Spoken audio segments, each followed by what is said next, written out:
online, of course, and here at the Stimson Center for today's conversation with Assistant Secretary Michele Sison and friends on the topic of U.S. perspectives and priorities for this September's Summit of the Future.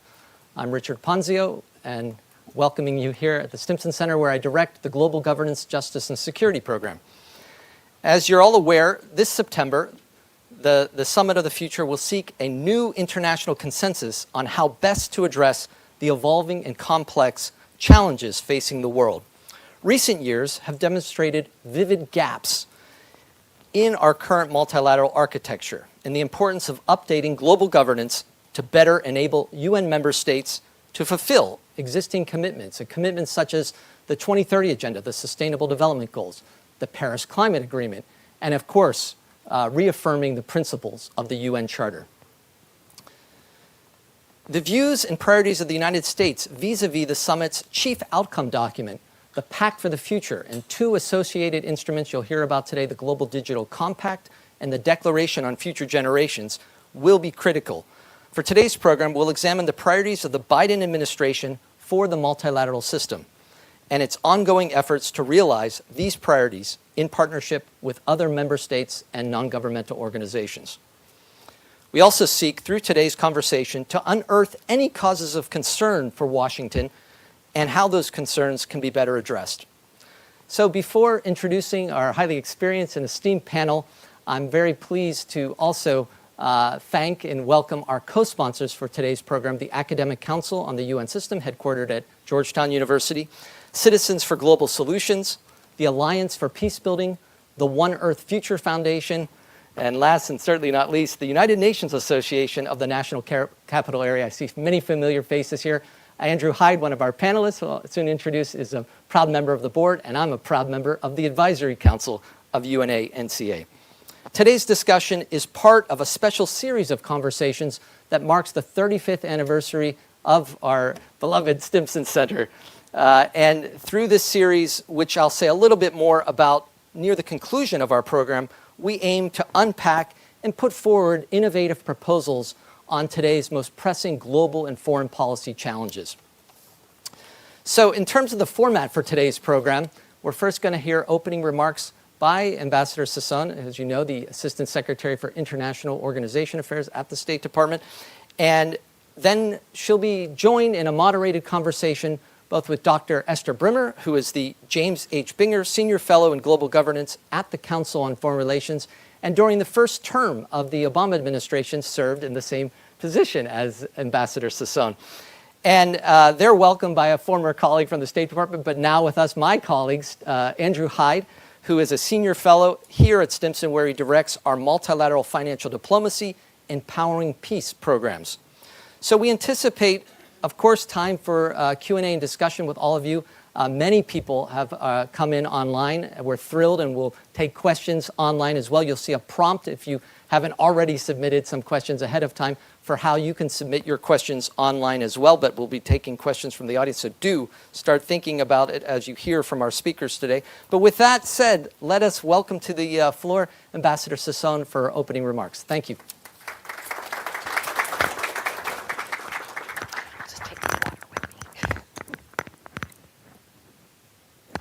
I just want to make sure I stay hydrated. It's awfully hot out there.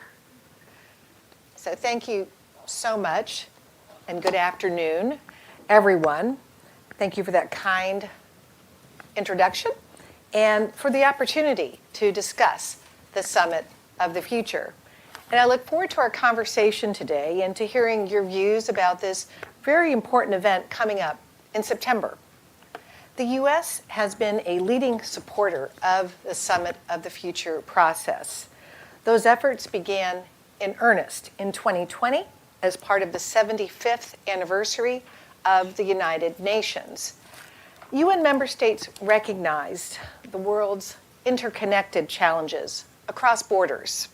The member states asked the UN Secretary General to provide recommendations to address these 21st century challenges and to update the UN system to respond to these challenges. And when the Secretary General released his Our Common Agenda document, a report in February of 2021, the U.S. was one of the first countries to welcome it. We saw the report as an important starting point, a launching point for discussions on re-energizing the UN system, closing gaps, making the UN more effective. So this September's Summit of the Future in New York is one of the most important opportunities to support efforts to update, to modernize the UN system, to make it more inclusive, to make it more accessible, more credible, and to use UN speak, more fit for purpose. The summit calls on member states to recommit to the UN Charter, to the Charter's purposes, and to its principles. And for the last couple of years, I have been holding up this charter in an awful lot of conference spaces. So we need to make sure, again, that we recommit to the Charter, to its purposes, and to its principles. And these principles, of course, include sovereign equality, territorial integrity, and the independence of member states, as well as full respect for international law, including human rights law. All of this is in our U.S. national interest. And I emphasize that this recommitment must be to the entire UN Charter. With the Charter's core principles under siege, it's more important than ever to stand together once again to recommit to the UN's founding vision. At the same time, we must also uphold the Universal Declaration of Human Rights and the relevant international obligations and commitments through our collective commitment to defend human rights and fundamental freedoms for all. And you're going to hear this as a theme throughout my introductory remarks this morning or this afternoon. I'd like to speak about our key U.S. priorities for this September's Summit of the Future. First, it's vitally important that the outcome documents elevate human rights. This includes the full integration of human rights, including for members of marginalized communities, as well as the empowerment of women and girls. Meanwhile, in the Global Digital Compact, we want to capture the spirit of digital accessibility and inclusion and the need for rights-respecting and gender-responsive approaches. The U.S. also supports a strong reaffirmation of the multi-stakeholder system of internet governance. Unfortunately, some member states continue to push against gender equality language. We will, of course, continue to push back. We'll continue to lead on this effort. Our second key U.S. priority is the summit's focus on the importance of accelerating progress on the Sustainable Development Goals, the SDGs. So as the world's largest bilateral provider of humanitarian and development assistance, the United States remains deeply committed to do our part. Since 2021, we've invested more than $150 billion globally and mobilized billions more in private sector investment to make progress on the Sustainable Development Goals. At the same time, we really believe it's important for this September's Summit of the Future to recognize that progress towards achieving the Sustainable Development Goals is dependent, of course, on member state actions. This includes fostering societies that respect human rights and labor rights, uphold the rule of law, uphold access to justice, societies that promote sustainable environmental practices, societies that tackle corruption, societies that support inclusive, accountable governance for all citizens, including members of marginalized communities. So back in 2015, the world agreed that the SDGs provided a shared blueprint for peace and prosperity for people and the planet, now and in the future. That was the goal in 2015. That holds true for us as Americans. It holds true for the future generations as well, our children, our grandchildren. So last week, I was at the high-level political forum in New York on sustainable development, where we are reviewing progress last week and this week on the SDGs, including SDG, Sustainable Development Goal 16, on peace, justice, and strong institutions, a really important SDG. It was tremendously interesting to hear about the work being done around the world to advance this goal: peace, justice, and strong institutions. However, as UN member states said back in 2015, international development cooperation alone is not going to be enough to reach the ambitious goals of the 2030 agenda. They've got to be accompanied by renewed efforts to scale up domestic public resources and private investment at home and from abroad. So that was true in 2015. It is still true today. So we look forward to an affirmation, a reaffirmation, in the 4th International Conference on Financing for Development, which will take place next year, and more on that in just a bit. But as part of this new rule of law policy, I want to go to USAID when we talk again about peace, justice, and strong institutions. USAID, for example, is emphasizing partnerships around SDG 16, a people-centered justice approach that aims to build trust between people and institutions by addressing their needs with a focus on 12 initial countries: Bangladesh, the Dominican Republic, the DRC, El Salvador, Colombia, Georgia, Honduras, Kosovo, Kyrgyzstan, Mali, Serbia, and Ukraine. USAID, by the way, is also a board member of the Justice Action Coalition, a multi-stakeholder alliance of countries and organizations working to achieve measurable progress in justice outcomes for people and communities by the 3rd Sustainable Development Goals Summit in 2027. I know there's a lot of UN speak in here, but I'm going to keep underscoring why this is important for us. The third priority is transforming global institutions, very ambitious, both in terms of international financial institution reform and UN Security Council reform.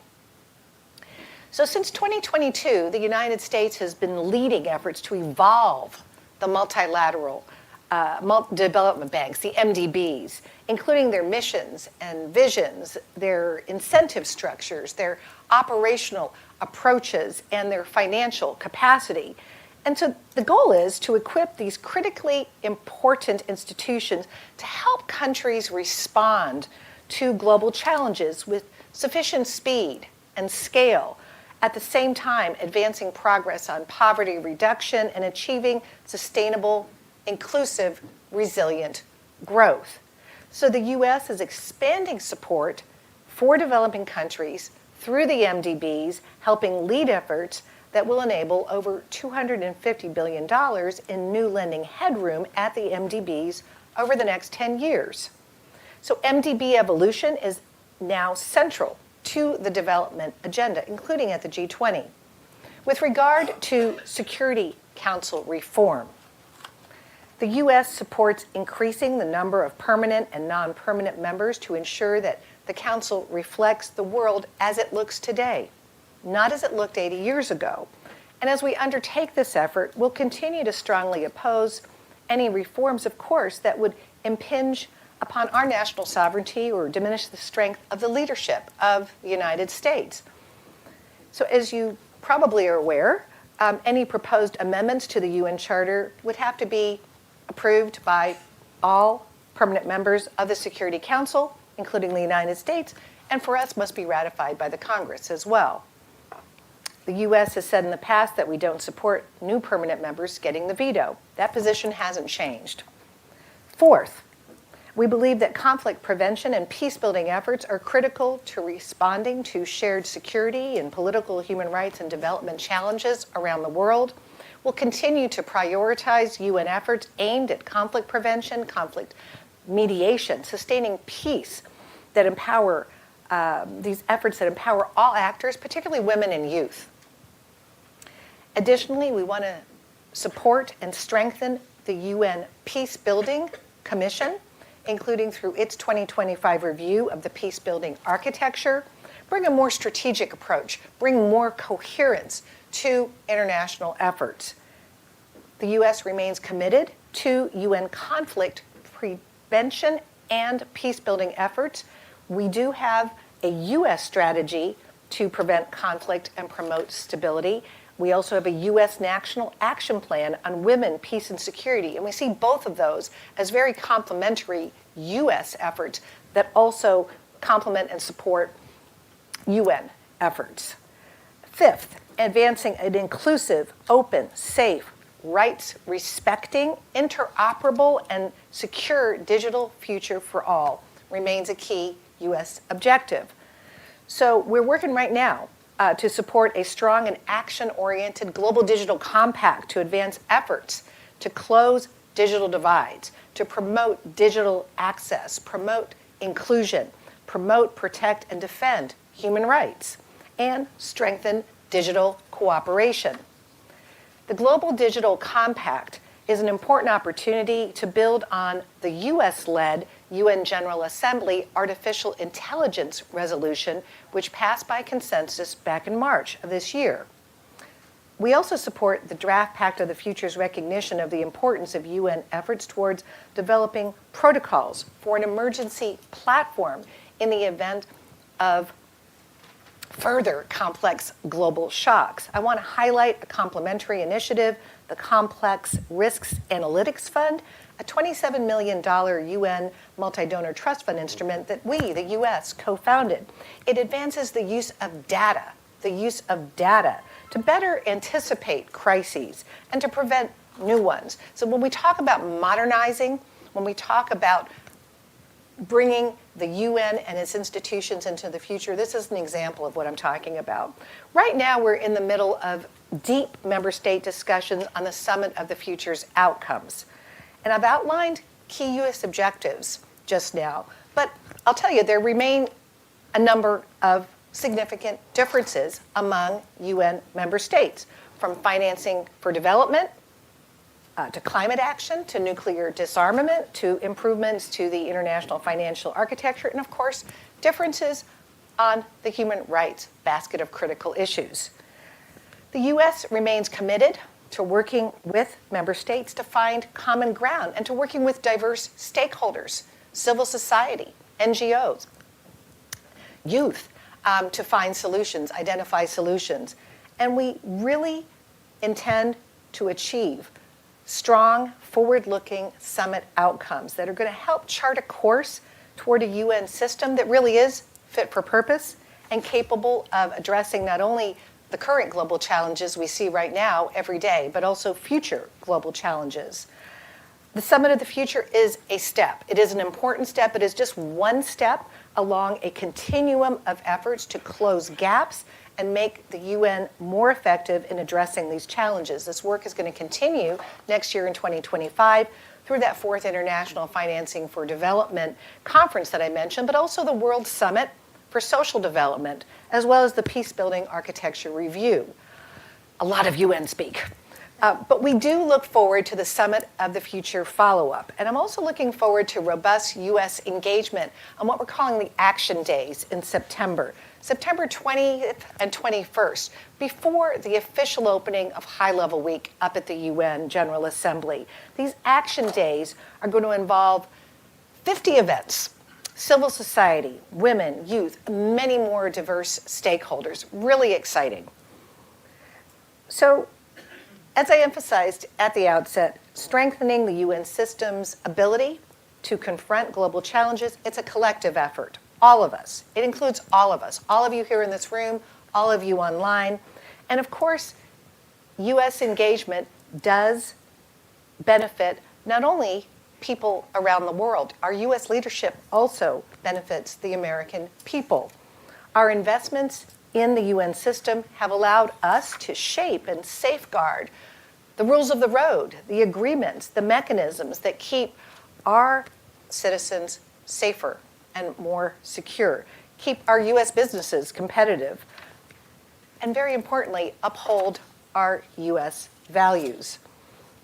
Also, we've got to say thank you, all of you, for your partnership and for your advocacy. It was quite a list of co-sponsors for the organizing the event this afternoon.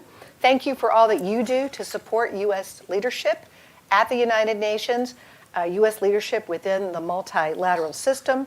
And I look forward to our conversation today. Thanks very much.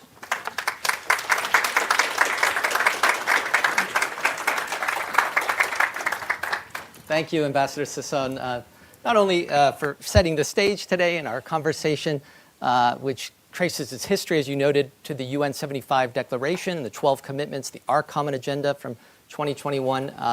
But these last 2.5 or so years, the robust outreach and conversations that we've been having with your office, with many of your colleagues in New York, and indeed across the UN system, because this is a once in a generation. Last time was UN 60, 2005, to look at the system as a whole. And we've been meeting with Ambassador Sheba Crocker in Geneva, many of you know, and other members of the U.S. government contributing their ideas, but we've been open to our ideas from civil society, and we greatly appreciate that. Really pleased, and it helps us structure our conversation, the key priorities on elevating human rights, the SDGs, but it's that third basket of issues around reforming global institutions. As we turn now to our experts, Dr. Brimmer and Andrew Hyde, we're going to actually try to look at two of these three pillars, well, actually all three, in talking through some of the ideas. We're definitely going to come back to you, Ambassador Sison, on Security Council reform, top of mind for many UN reform nerds, and the latest momentum around not only digital governance and the Global Digital Compact, but the artificial intelligence that has caught fire just in the last 12 months in New York, as well as globally. So turning to Dr. Brimmer and the subject on the SDGs, the second major set of issues that Ambassador Sison referred to, but also related issues of climate action, human rights element of the Summit of the Future agenda. What were some of the key takeaways from Ambassador Sison's opening remarks? And do you have any additional ideas you'd like to throw in the mix? There's still 2 months to go to shape this agenda. So first, I'd like to thank you and the Center for hosting this conversation. It's an important conversation to have. I appreciate everyone here in the room and online, and all those who came out today when it's about 100 degrees and still recognize the importance of having our conversation now, because indeed the multilateral community, of course, is busy over the summer because there are important meetings ongoing looking ahead to the Summit of the Future and the other events this autumn. So one of the first things that strikes me is how you actually lead an integrated policy across the multilateral system. That we see that historically we tended to work often on our different silos, whether it was international financial institutions, whether it was the UN system, whether it was regional organizations. And to see that the themes that we see on the importance of human rights, as you highlight, and starting off that ultimately we start off with the value of the person and build our system from there. That recognizing that within these sustainable development goals, again, that this manifests in multiple areas and that this is all part of one policy, I think is remarkable. It takes, of course, a great deal of coordination to manage, but I think we should recognize that these are, that to a much greater extent than over decades is really this integrated approach on sustainable development. So I'd like to highlight that. Another important aspect is engaging all key actors. So that we have, of course, national governments, which are the actual members of the United Nations system, but the important role played by other actors, whether it's the private sector, and you noted that I believe it was $150 billion that has been mobilized since 2021, and you note that this includes private sector involvement. Recognizing that as we look at the development, that's an important part of it, and the resources of the public sector and the private sector are important here. I think also you talked about, again, then seeing the integration of diplomacy and development, again, citing both the work of the State Department and USAID together. I think it's important to put, again, part of this more unified, I think, approach, which is important. But then turning specifically to the transformation of global institutions, it is, of course, heartening to see that, that there's an understanding of the institutions across our multilateral setting. I mean, a decade ago, I can remember having the executive director for the World Bank over for lunch. And then he had me over for lunch at the World Bank. I got a call from Treasury. I said, you don't instruct Treasury. I'm like, I know I don't instruct Treasury, but maybe the United States should be taking the same positions in all of its multilateral bodies, irrespective of which department actually sends the instructions. You're well past that now. And just seeing that the integration of understanding that we're working across the multilateral system is important. I think it was heartening also to hear that I believe you cite particularly $250 billion in new lending over the next 10 years. Again, in a very challenging budget environment, there are many difficulties always, and finding to see these types of longer-term commitments important. I think also I will note that, that in addition to bringing together diplomatic channels, the international financial institution channels, that also citing the G20. Again, there was a time when the G20 was seen as, was this an alternative? No, it is a complement, and different ways, and actually a way to bring in more states into being responsible stakeholders. So that, again, to see this integration, I think is particularly encouraging. And finally, to say that looking at the work on conflict prevention as well, that recognizing that we need to forestall the worst to create space for the best. So I'd say in terms particularly of the sustainable development, it is heartening to see what is happening there in a much more integrated approach. Thank you so much for both bringing in the private sector, of course, a truly interagency process with USAID mentioned. But I'm going to come back to you on what is probably the top of mind issue for many of the developing countries participating in this process to the summit, the international financial architecture reform and increasing lending capabilities that the United States plays a pivotal role. But on another major pillar of the UN's work, peace and security, if I can turn to you, Andrew, to speak to some of the conclusions you heard or ideas on U.S. priorities in the peace and security space for the upcoming summit. In particular, there was a pivotal document, the first time we've seen it updated in 30 years, the New Agenda for Peace, which helped to shape the international peace and security chapter of the Pact for the Future. Let's hear your thoughts. Absolutely. Great. Thank you so much, Richard, for hosting this and for being a great colleague. We've worked together for a number of years, and it's great to be working on this with you. Ambassador Sison, thank you so much for your remarks. Really, really informative, really helpful, I think, and gaining a perspective, for me to gain a perspective really on where the U.S. is placing a lot of emphasis. As Richard said, and I think it's important to remember in this process, this is a multi-year, a multi-decade process in many ways. The Summit of the Future is a particular focal point, but there's been a lot leading up to it. And then Ambassador Sison, I'm very pleased to hear you emphasize the follow-up and what's going to come afterwards. And so in a sense, the Summit of the Future is an action-forcing event, but it is part of a longer-term process. And I also think it's important to remember, as we pointed out at the beginning a little bit, the world's not standing still. There's a lot of big global challenges out there. This is not happening in a vacuum. Ambassador Sison, you mentioned a few times UN Speak, very important, obviously, but it is so tied to what is happening in the world today, and so it is the contemporary world that we're facing. But I do think there were some really interesting and very hopeful things that you mentioned in this, particularly related to the New Agenda for Peace, Chapter 2 in the Pact for the Future, as it's now become in many ways. I think there's a couple of very significant features there, and you touched on them. One, which I think was a basket of things that you mentioned, were really what I call values. So the values that are going into that, everything from humanitarian and human rights, but also women, peace, and security, and a lot of the other issues that are really chomping at the bit, I think, to be featured prominently in this area. You mentioned, UN Speak, UN Tools, really obviously important to the mechanics of making this actually move forward. And so I was really happy to hear your support for the preventative diplomacy and all the tools that the UN has. The peace-building architecture review will be very significant next year, I think, in terms of really updating it. And in the time I've been involved with peace-building at the UN, it's so encouraging to see the momentum that's there, and really I think the possibilities exist. And then you didn't really mention this specifically, but I know this is a part of it. A lot of thinking about UN peacekeeping, UN peace operations, and kind of what does that look like going forward as part of that larger peace building and peace architecture that the UN needs to stand for, I think, in the future. And then new relevant roles for the UN, really critically important: outer space, lethal autonomous weapons, artificial intelligence. You touched on some of these. And again, I think that's very much the times that we're in, and reflective of the needs out there. And then the transnational challenges, which are closely related, but counterterrorism, financing for criminal activities, and then some of the work that's being done. You talked about the U.S. resolution on artificial intelligence. Obviously, there's a larger sort of cybersecurity tech agenda out there that I think the UN really needs to tackle at the global level, and then outer space, as I mentioned.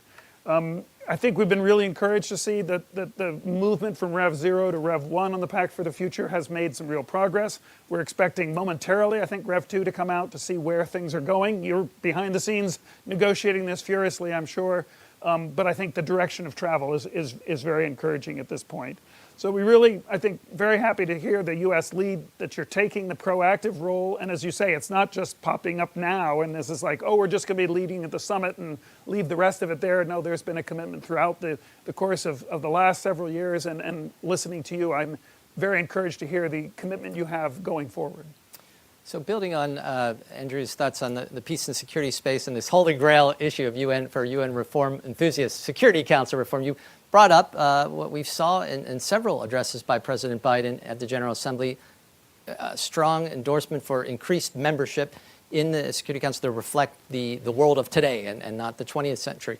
The Austrian and Kuwaiti permanent representatives have been quite forward-leaning in putting forward language in this Rev 1 negotiations that Andrew referred to. We expect to see finally where they're landing in the Rev 2 later this week, in fact.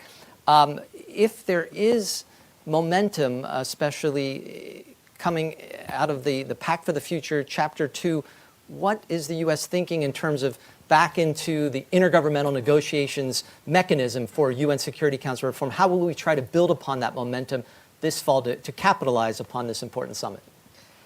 I'm going to wait a beat, answer that question in Please. 30 seconds. Sure. But there were two things I wanted to pick Please. up on that Esther and Andrew just said. So on the luncheon with the World Bank, that just made me smile. And the reason I was smiling was it has changed. I came up as an economic officer in the State Department, and that was certainly how it was. But I'll share with you that just several weeks ago, my Treasury counterpart, the excellent Assistant Secretary for International, Alexia Latour-Tue, and I went together to New York to meet with Ambassador Lisa Carty, who is our ambassador to ECOSOC, and sat with the Africa Group permanent representatives, the Small Island Developing States permanent representatives, in two separate issues, to spend an entire day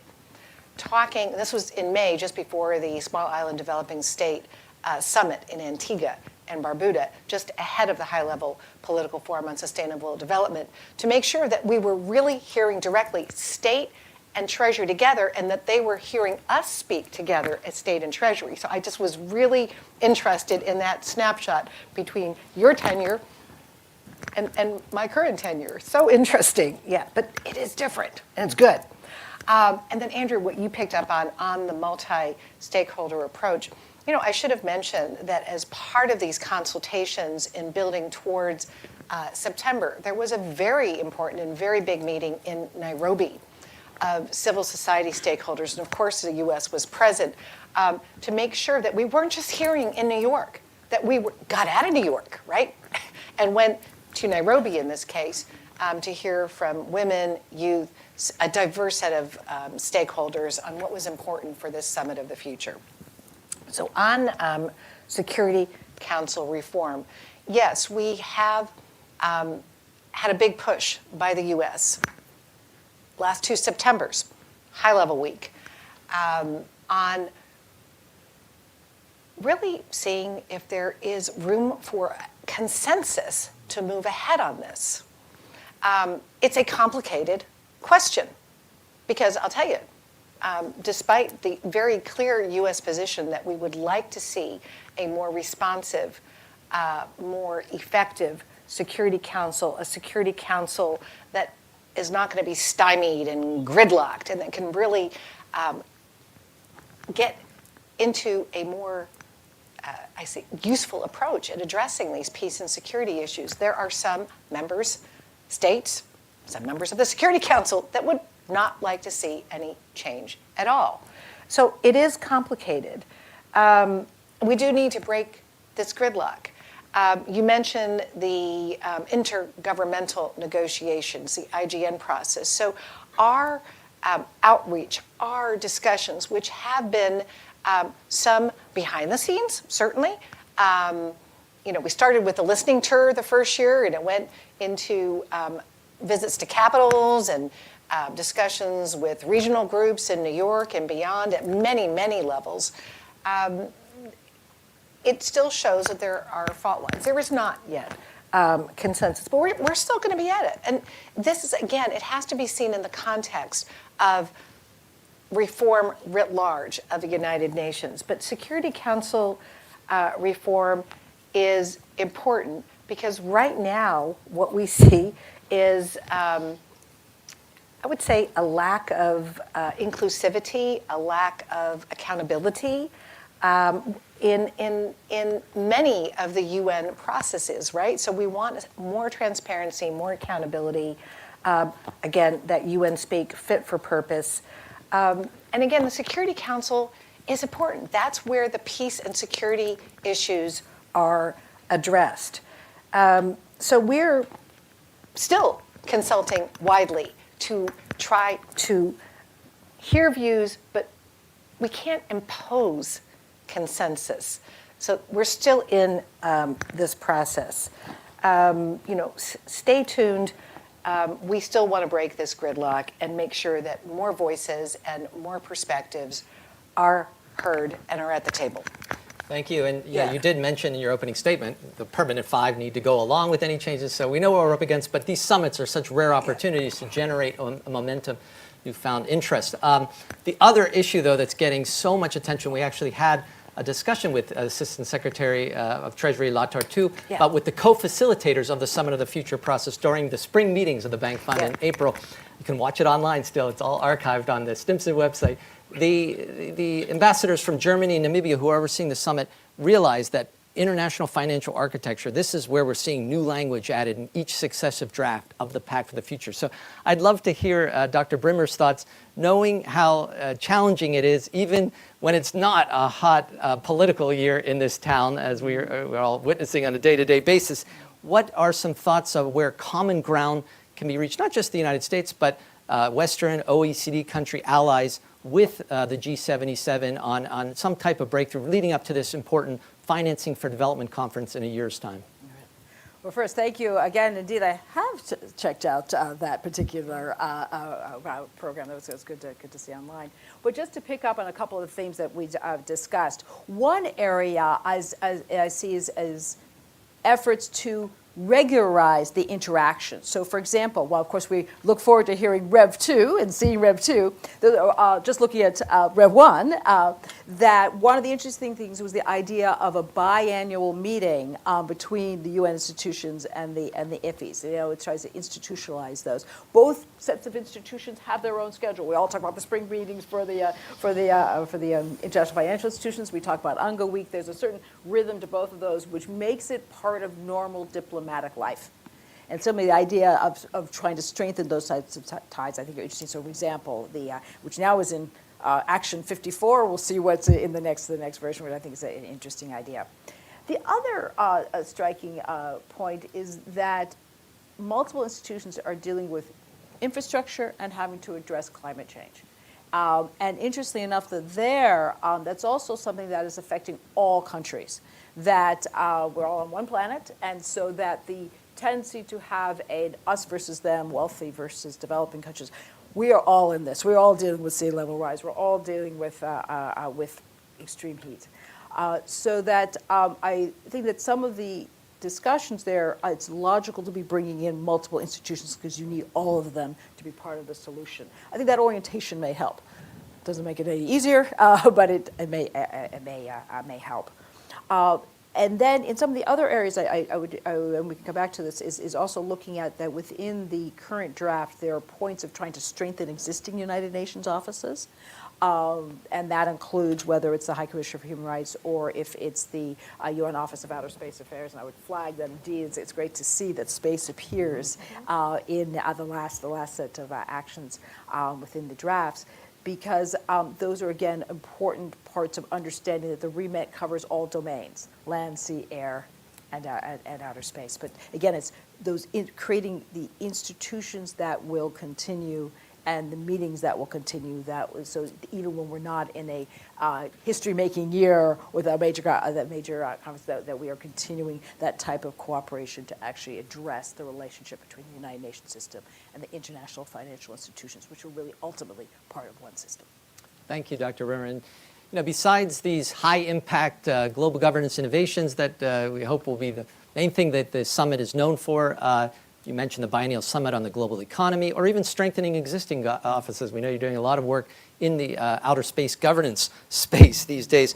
Andrew, the other key part of the equation will be a serious follow-through program, robust monitoring, but how tracks like the intergovernmental negotiations, the Security Council reform I mentioned, can be uplifted and advanced as a result of the summit. What are some of your thoughts on what this process should look like? If you could even give any flavor on specific milestones on what we can expect the next 2 or 3, or what you would like to see over the coming years. Sure, thank you. Well, again, I mentioned a little bit on follow-up. I think it's so critically important. First of all, I think it's important to remember what are the goals here, and the real fundamental goal is a more effective, networked, and inclusive multilateral system. So I think that's sort of our North Star in many respects on this. But we have these documents that are being negotiated now that will be critically important as roadmaps, I think, for sort of what does follow-up look like substantively. The Pact for the Future, the Global Digital Compact, and the Declaration of Future Generations. So they are, in a sense, the roadmap or the way forward. You emphasize quite rightly, Ambassador Sison, the fact that this will be a whole of world effort in many ways. This is multi-stakeholder by all means. This is, yes, we have UN speak. Yes, there's a lot of internal work that has to be done at the UN and to the UN on this, but it's going to involve a lot of contributions by national governments, by civil society, and by the private sector. You touched on the Civil Society Conference in Nairobi. Both Richard and I were there, and I think had some fascinating conversations, and I think we're really invigorated by the whole of world effort that we saw, particularly represented by the Global South, which was, I think, 80% of the attendees there. And so the voices that normally are not heard on the 37th floor of the UN were in abundance there, and I think it was very refreshing and very invigorating from our standpoint. And I hope there's a specific thought as to how do we follow up on that civil society energy and that came out there. We've talked about Security Council reform. You've mentioned it. There's this larger question I think out there in follow-up is one of the goals charter revision. You're carrying around a copy of the charter with you. Security Council reform would obviously involve some charter revision. Is there more on the General Assembly? We've had some ideas Richard's put forward, I think, on Earth trusteeship councils and how we might evolve certain institutions of the UN which have perhaps atrophied in some ways based on, as you said, 80 years ago, could be revitalized and reoriented towards, I think, what the concerns are like here. So those are some of the internal, I think, UN concerns. But that won't work on its own, obviously. Those are necessary but not sufficient. And so I think the augmentation to bring out that whole of society effort is really important. One of the things that was launched at the Civil Society Conference, which Richard and I were both involved in, were the impact coalitions. There were 20 that were announced, and they are structured to bring civil society, private sector, and others into this conversation and to help guide the conversation with, obviously, working with UN institutions and national government. So I would really like to see those impact coalitions taken seriously, used. I think there's a lot of work for all of them to do. We were involved a little bit on the Artificial Intelligence Coalition, and I think there were some really, again, interesting voices that came forward that you don't hear inside the Beltway or in New York on the future of AI and how it affects human society. And then there's some new initiatives out there that I think are really important. On youth, on digital, you've talked about that. On development, we've talked about that. So really useful things. Again, we stand ready as a civil society institution here and with the partners that are co-sponsors, as well as to work alongside the State Department and the UN, I think, to support these efforts going forward.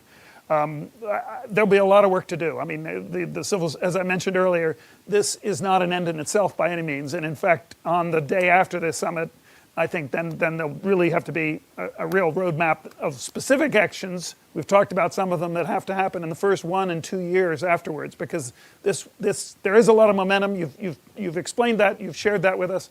We can't afford to lose it, despite what's going on in the world. In fact, because of what's going on in the world.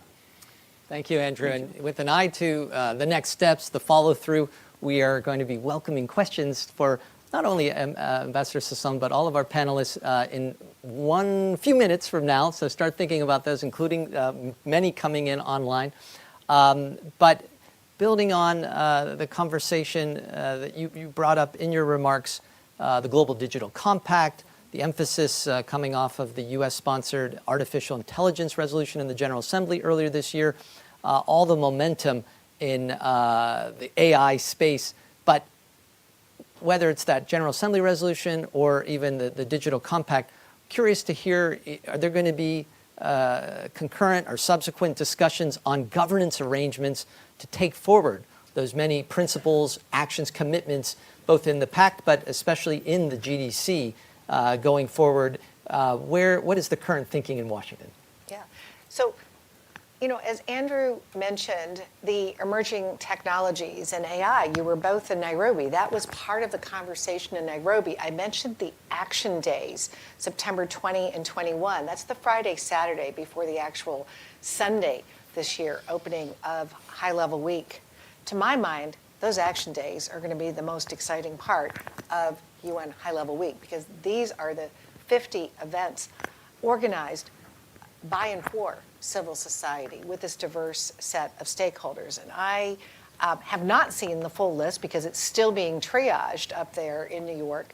But I would imagine that many of these Action Days events do touch on the emerging technology. So that is one area, both within the resolutions that have passed the General Assembly this year on AI, on artificial intelligence, and also the ongoing discussions in the Global Digital Compact.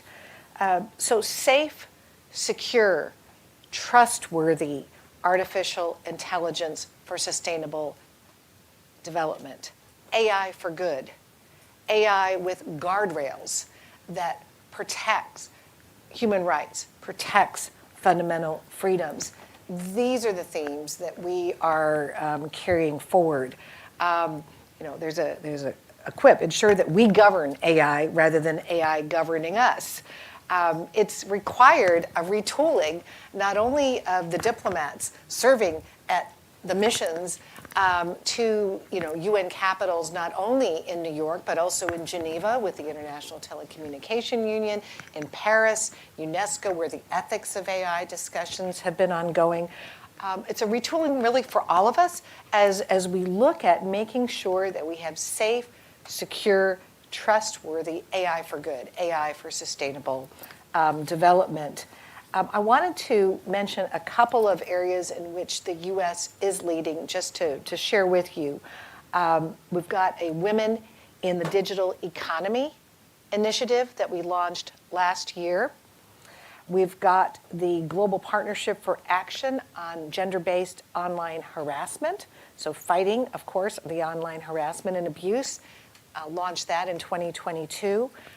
For some time, we've had a U.S. leadership role in the Freedom Online Coalition. 38 like-minded governments advancing internet freedom worldwide. We are also involved in a Group of Friends effort up there in New York on these same themes. So a lot of energy, a lot of attention, but that focus, again, on those guardrails, AI for good, but protecting fundamental freedoms. Thank you. Well, the moment you've all been waiting for, and building on the rich exchange, I hope you felt it's been an engaging conversation.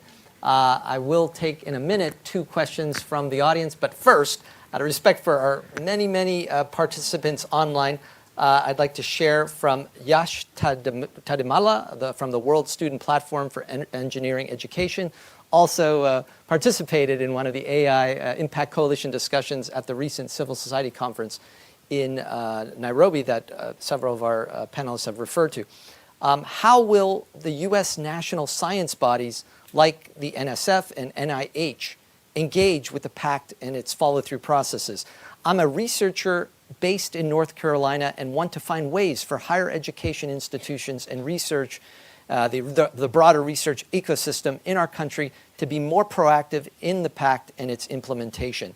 And then from one of our partner organizations, the Academic Council on the UN System, one of the members of the board is, let me get correct, Dr. Gabriel Amvane. He's from West Africa, and he writes, the U.S. is leading international policy and cannot therefore speak exclusively for itself. We're proposing language in Action 37, that's in the Peace and Security section of the Pact for the Future, on reform of the Security Council to take into account the need of enlargement of its membership. African countries crucially expect a permanent veto-wielding seat. How far is the United States ready to go to support Africa on this? And there were two other questions along similar lines, and we thank you for those contributions. Let me take two more, though, from the audience before we hear from our panel. Please kindly introduce yourself. You'll be handed a microphone. And kindly keep questions relatively focused. Hi, thank you. My name is Sharon Bosch. I'm senior editor at Jurist Legal News and a publications intern at the American Society of International Law. Thank you. Should Trump win the upcoming election, which is only shy of 2 months following the summit, how drastically might some of these goals or U.S. commitment to these goals change, especially considering former President Trump's policies regarding participation in international and multi-state institutions, especially at the UN, like UNESCO and the UNHCR, and we briefly mentioned the Paris Agreement and others? Thank you. And we'll take one more question up here on the front, and then we'll take two more in the next round. Please, kindly introduce yourself. Yes, thank you very much. My name is Alima Tidimoni Kenny, MBE. I'm actually from the UK, but happy to be here. My question is also along the same lines. We're seeing a lot of pushback around human rights, women's rights, particularly in Africa. I'm from Sierra Leone originally, and we've seen a massive push in Kenya with young people calling for changes around financial institutions. In my case, it's the involvement of political institutions in the harming of women and girls and not allowing activists like myself, civil societies, to go ahead with legislations calling for changes and banning of extreme violence, in my case, FGM and child marriage. Thank you. Thank you so much for bringing that important perspective. I'm going to hear it now from our panelists and encourage them to take one, at most two, of the questions that were posed. Ambassador Sison, would you like to begin first? Or? Sure, a wide range of questions there. Let me go first to Yash from the World Student Platform. There are active processes to get diverse stakeholder views, opinions, concerns into these processes, from AI to some of the neuroscience discussions we have going on up at UNESCO, for example, in Paris.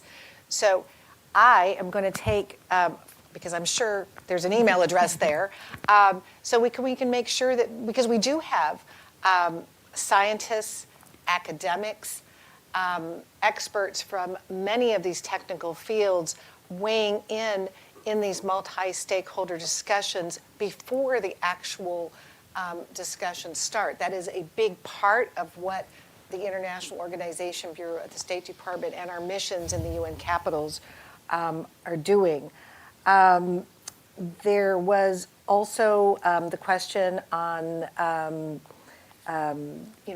representation of Africa, and of course an expansion of the Security Council. And of course, when President Biden 2 Septembers ago spoke, he addressed particularly the seats for Africa, Latin America, and the Caribbean. I know I have a couple of other answers, but we have Andrew and Esther here too, so go ahead. Well, first, thank you for those questions, and I will pick up a bit on the Security Council question. To say that what's always, what I always found striking about the debate about the enlargement of the Security Council, veto apart, I would not expect any of the 5 veto-wielding members to have any other different opinion. And I think it's unrealistic to think that they're going to have a different opinion, so we're not surprised there. But ironically, that that the U.S. is one of the few members that actually would be fine with any of the logical list of additional members of the Security Council. If you think, so what would be the next 4 to 7 new members, or whatever number you want to take and whichever plan you want to follow, ironically, that because so much of current U.S. policy is based on partnerships, obviously alliances and other types of partners, that it actually would benefit, I would suggest, from the enlargement. There's unlikely any of the major countries that would join are probably already have a relationship with the United States. So the politics aren't always what people expect. I said veto aside. I suspect that over time, and it's nice being out of government to be able to say this, that I expect over time that the resistance, it would probably be the least in Washington. I think other capitals would face greater challenges in the changes because they reflect other global changes in power and other relationships. Just a quick point on I think on that Security Council reform. I mean, it's very encouraging to hear what you're saying about the U.S. openness to more permanent members and to a larger council. I think that's come a long way since I was working in I.O. I do think the veto is an important question, obviously, and I think a lot of countries and a lot of voices I hear from around the world would say, well, that's not really Security Council reform unless you're tackling the veto in some way or another. I can understand, as you say, why the 5 members would say, well, we're not going to quite do that. On the other hand, we have the aspirations for making it more representative and legitimate around in the eyes of the world. And so I think the veto question is still a very live one and will be a difficult one. On the question here on, I just want to, you mentioned a couple times UN speak fit for purpose. A lot of that is, we talk about structural changes, mechanical changes, the process. But I think you highlight a very important point in terms of fit for purpose in terms of values and the role of women, human rights. You emphasize that very nicely here, but I'm really pleased with that question. Thank you. Great. We'll take 2 more from our online audience, and then we'll finish with 2 more here. We have a very interesting question from a colleague writing to us from Pakistan. Considering the evolving landscape, how can the United States actively promote cross-sector collaboration and innovation during the Summit of the Future?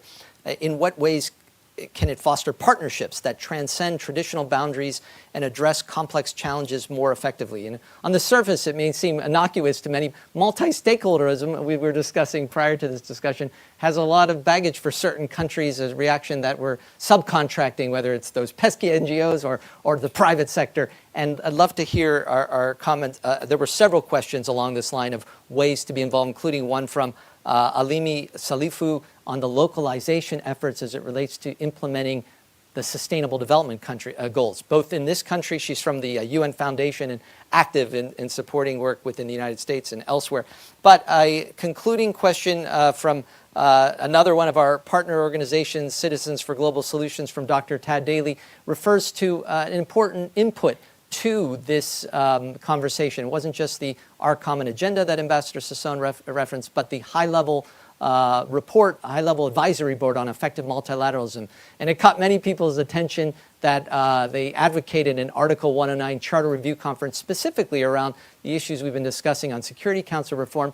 But is it possible that other elements, the actions, we've seen 52 in Rev 1, and we're going to probably see even a few more in the next revision, might require changes?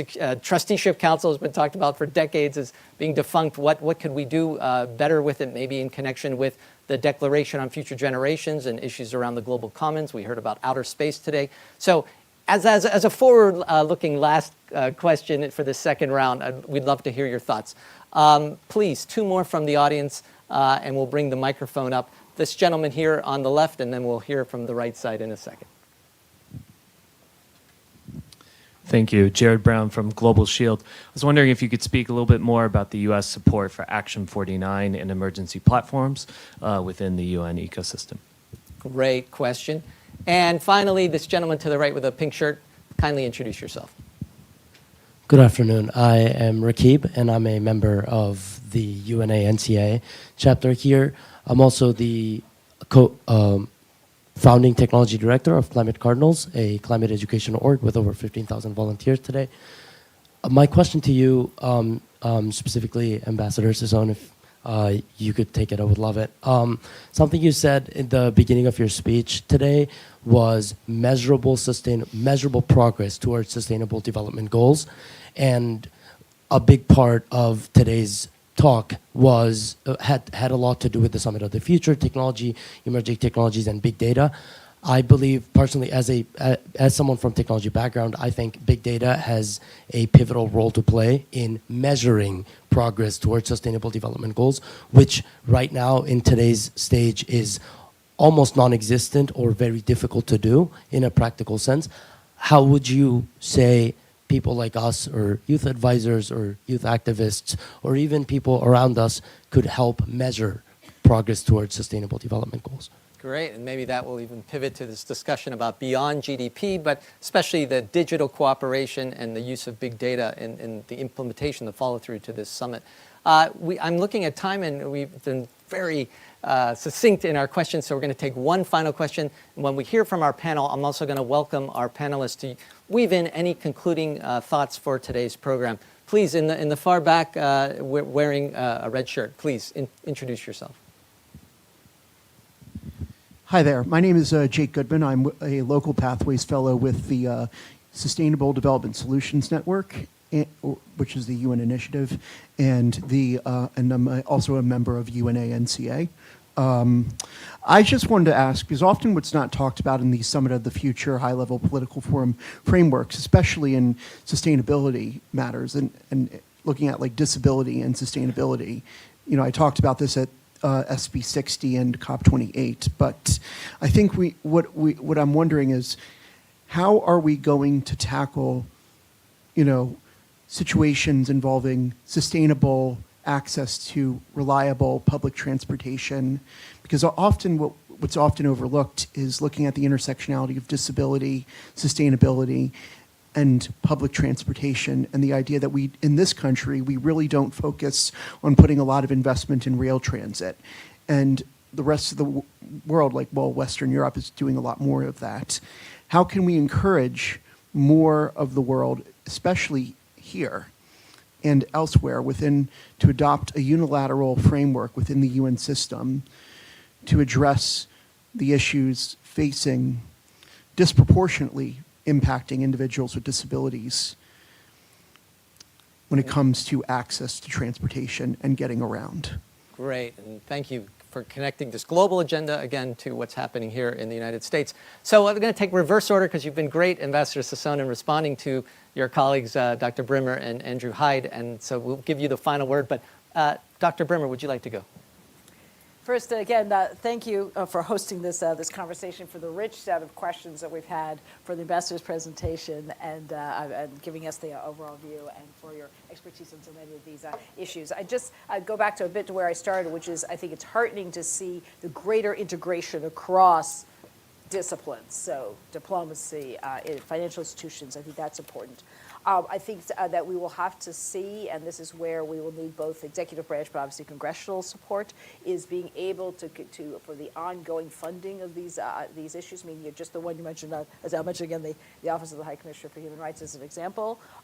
Yes, yes, they need more funding out. You would like funding out of the regular budget, but all of those implications to be able to have sustained support for the ideas, I think is important and is always a challenge and will remain a challenge. But as I say, it's heartening to see this greater integration. We look forward to seeing Rev 2, because always ultimately is what actually ends up in the final document. But I would encourage everyone to continue to be bold and to take, as you say, what you describe as a once-in-a-generation opportunity to take a further step forward on supporting the multilateral system, supporting the well-being of people around the world. Thank you. I want to pick up on, I think, the first question you read out online. I do think the whole point of localization and also a regional role is critically important. And that was woven through a lot of your remarks. It's woven through all the processes we're looking at, trying to elevate voices that aren't normally heard, and trying to really, the people who are closest to it, be it in the country, in the community, or in the region. And so I think one of the things that I found particularly encouraging from the Civil Society Conference was, in fact, that regional representation where you had Africa in particular speaking on its behalf as to what was important, and it was a very distinct voice. So I think that's really important. Secondly, I just want to pick up, Esther, on something you said, which is near and dear to my heart since I do run this program, as Richard mentioned, on financial leadership. It is critically important, as the U.S. leads the way in this process, that the U.S. also be willing to pay its bills to the UN. This is an ongoing problem. We know this has transcended many years, but U.S. arrears are growing a little bit to the UN system, and I think it's critically important for the next administration really to tackle this problem and work with the U.S. Congress and really meet its obligations at the UN. And that sort of leads into my third point. As I mentioned earlier in my remarks, the world is not standing still as this process goes on. There's a lot of challenges. And certainly what's going on in this town and the election in the US is one challenge. There will be a new administration starting in January 2025, no matter what. And I think that presents its own set of opportunities, but potentially as well as challenges, and I think we need to acknowledge that. We also have a selection in a couple of years coming up for a new Secretary General of the UN, and that will bring new leadership and a new energy, I think, to the process even before it happens. We have the 80th anniversary of the UN General Assembly as well coming up. So there's a number of sort of hallmark things that I think we can be pinning progress and measuring progress against as we go forward. But again, Richard, thank you very much for this, and thank you, Ambassador Sison and Dr. Brimmer for participating. And a final word to Ambassador Sison. Well, I'm going to start by, I'm looking out at the audience, and I know we have one of our State Department interns with us, but there are a couple of other intern and student faces I see in the audience, and no doubt there's quite a few online. It is summer in Washington, right? So one of the things that we really focus on in our Bureau of International Organizations, and this has a lot of support on the Hill, is making sure that we are making Americans, well-qualified Americans, aware of the opportunities to work at the UN, to serve at the UN, not just in New York, but around the world. In UN agencies, because we do believe that as part of making the UN more fit for purpose, that means having well-qualified Americans. It also means promoting the Junior Professional Officer Program, the JPO program. So particularly for those intern students who are here, come and see me afterwards. There was a question at the top. It came from the online question that came from Pakistan on partnerships. And I want to say that one of the most impactful high-level political forum on sustainable development events that I was at last week was actually one that was hosted by our U.S. mission, Ambassador Linda Thomas Greenfield. And we had public-private partnership focus on food security. So we brought in Google, Bayer AG, and NARI, and we talked about what the private sector can do to lift up food security imperatives. Google talked about its data work with the UN to respond to one of the other questions. Inari spoke about seeds. Bayer spoke about the scientific technical innovations being shared. So private sector solutions, governments can't, the US can't do it alone. We must work with other member states. Governments can't do it alone. We need civil society. We certainly need the private sector for many of these global challenges: health, education, food security. We're at time. I would love to talk more with you, Jake, about public transportation and some of what we're doing at the subnational level, as well as to talk afterwards on emergency platforms. Great points to end on. Thank you. Round of applause for our speakers. I'm sure many of the, especially students and young professionals here interested in learning about the Junior Professional Officer opportunities in the UN system will wish to take you up on that kind offer. And there are several colleagues also from the Bureau for International Organization Affairs of the State Department with us this afternoon. And we're confident that this type of exchange in the lead up these next 2 months to the Summit of the Future, again, it's on the 22nd and 23rd of September at the outset of what is called UNGA, the UN General Assembly High Level Week in New York. If you're a New Yorker, you won't miss the traffic, that's for sure. And then the follow-through, though, we definitely intend here at Stimson with any of the partners you heard about for today's program to have conversations long after the summit. At this time, though, I would like to conclude by thanking Ambassador Sison,